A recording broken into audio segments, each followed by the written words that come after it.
We're back on Party Line here on KHAS Radio, 104.1 and 12:30 a.m. I'm joined here in studio with Tim and Shay Burk. I got to say a good morning to you two. Thank you guys so much for coming in today. Good morning. Good morning. So, Tim and Shay, you're here with Mary Lanning Healthcare, and help me understand what happened here, because Tim, you had a stroke, and when did this happen? What occurred with this, and where did Mary Lanning Healthcare come into play? Almost a year ago. Okay. Yep. It was June 8th a year ago. We were at home in the backyard mowing the grass, and he started looking funny, and he said he needed to sit down, and I said, no, I need to call 911. Yeah. And so I called, and of course our amazing Hastings Fire and Rescue was there within just a couple minutes and got him rushed over to Mary Lanning. And they immediately, by the time I got there, they were already bringing him back from head CT and coming in and saying, yes, he'd had a stroke.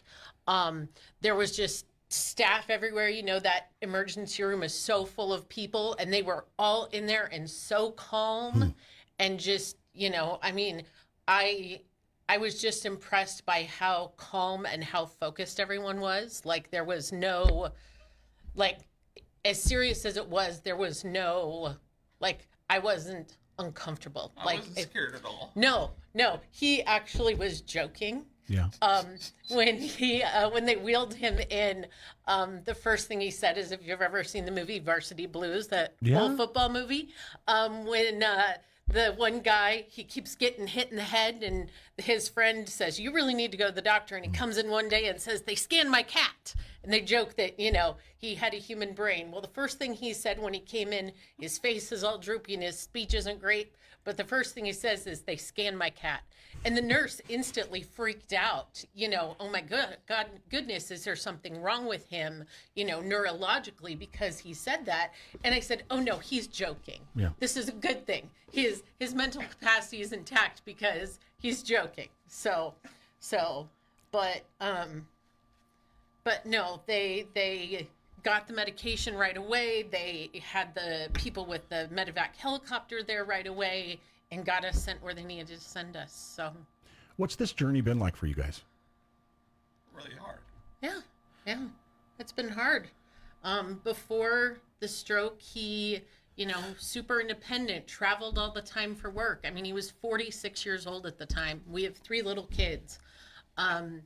He was in the hospital for a week. He was in inpatient rehab for like 7 weeks. Skilled nursing for another 2 weeks. Came home, was in intensive therapy, you know, several times a week for months. You know, his employer has been very supportive through all of this. He was even doing a little bit of work when he was in inpatient rehab. But he's actually going on another work trip today, going all the way to Minnesota. So, Tim, you're wearing a shirt that says, I had a stroke. What's your excuse?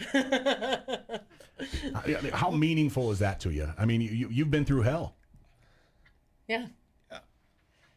What's it like to listen, I've known Shay for a little bit. I've only met her a few times, but to know your story now, to understand what you've gone through, I mean, you've got a strong woman next to you here, and that's got to mean the world to you, too. And you know it. You definitely know it does. Yeah. I'd be here without her. This is what it's all about. Yeah. No, it's not easy. You know, it's frustrating. It's hard. It's, you know, I mean, he can't do things that before he could do. This hand isn't working, and it's frustrating for him. And, you know, I mean, there are so many things he can do that he's getting better at, but it's frustrating because there's things he can't do that he wants to be able to do, things that I never did before that I'm learning how to do. Sure. You know, it's been a lot for tying shoes. Yeah, simple as tying shoes or pulling up your pants, or, you know, he can't carry food from the kitchen to the table or the chair because he's got to walk with a cane. Sure.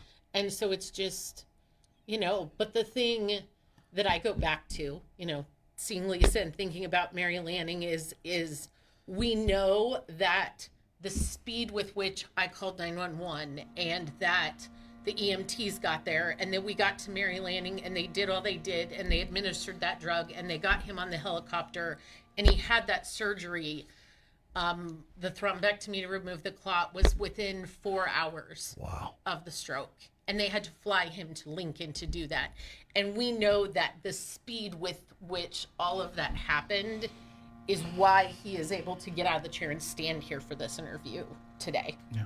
So, yeah. We all see our lives and we think about getting married and growing old and everything going the way we think it does. And life has different plans sometimes. Yeah. And you can get down. Life can be pretty darn hard, right? Yeah.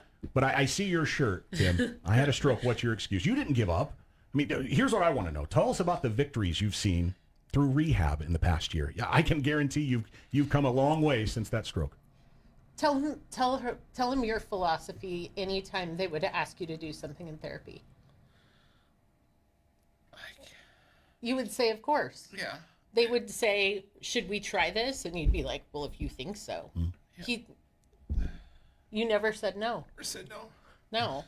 No. When they said that I couldn't do something, I said, Yeah. We, when he was in inpatient rehab, there's a lot of people that, it's hard and it's depressing, whatever you're in rehab for. And you see so many people who give up, who don't want to do it, who think, what's the point? It's not going to help anyway. He knew he had too much to live for. So, yeah. Tim, we were just last week. We were at the butterfly release for the cancer walk and the butterfly release, and there were a lot of folks there who were fighting cancer, and they're similarly to you, they're fighting something that they didn't know they were going to have to deal with in their life. What would you say to other folks who have something like this that happens to them? They have a stroke, something that they're not expecting that's going to occur that happens. You can get down or you can get up, right? There is always improvement. You can always bust at the ceiling. Amen. Yeah. Tim, what a great shining you are to here in us in the community about keep fighting. You had a stroke, but what's our excuse, right? Yeah. God bless you. I appreciate you being here. Yeah. Sorry.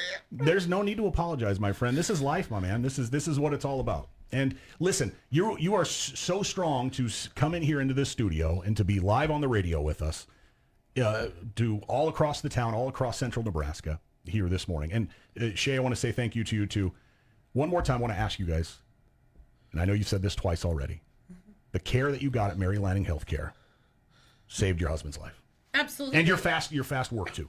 Yeah, well, absolutely. I mean, there's no question, because because of the world of social media, I've connected with other stroke survivor spouses and caregivers, and you hear stories and you see stories of people who unfortunately, because of living in rural places or living in places where they're not connected with a hospital with the quality of stroke care and accreditation or whatever it is called that Mary Lanning has, who, did not get treatment as quickly, or did not get, that clot buster medication or that thrombectomy like they needed or the diagnosis right away. And so we just know that, because I immediately saw those signs and called, and because we were able to get to Mary Lanning so quickly, that's why he's here. There's no question. Tim and Shay Burk, appreciate you guys so much for coming in. Anything else you want to say before we go? Don't give up. Amen. Tim and Shay Burk here on KHAS Radio. Got to say a big thank you. How courageous they both were to come in here to talk to us today. And I want to remind you guys of something. May was National Stroke Month. The easiest way to remember the warning signs of a stroke is be fast. B for balance. If you notice a sudden loss of balance, dizziness, or trouble walking. E for eyes. Sudden vision changes, blurred vision, loss of sight in one or both eyes. If the face starts to droop, that's F for face. A for arms. If one arm is weak or numb, that's a sign. Speech, it could be slurred, could be difficult speaking or trouble understanding words. Time to call 911 if any of those things are happening. Do not wait. KHAS Radio, 104.1, 1230 a.m. A shout out to both Tim and Shay Burk for their courageousness coming in here to talk about their battles this last year after Tim's stroke last May or June. And a big shout out to Mary Lanning Healthcare for all the work they did for Tim and Shay Burk and all the work they do for countless others here in our community and surrounding communities in South Central Nebraska. KHAS Radio 104.1 and 1230 AM. We're going to take just a slight break. We'll be back right after this on KHAS.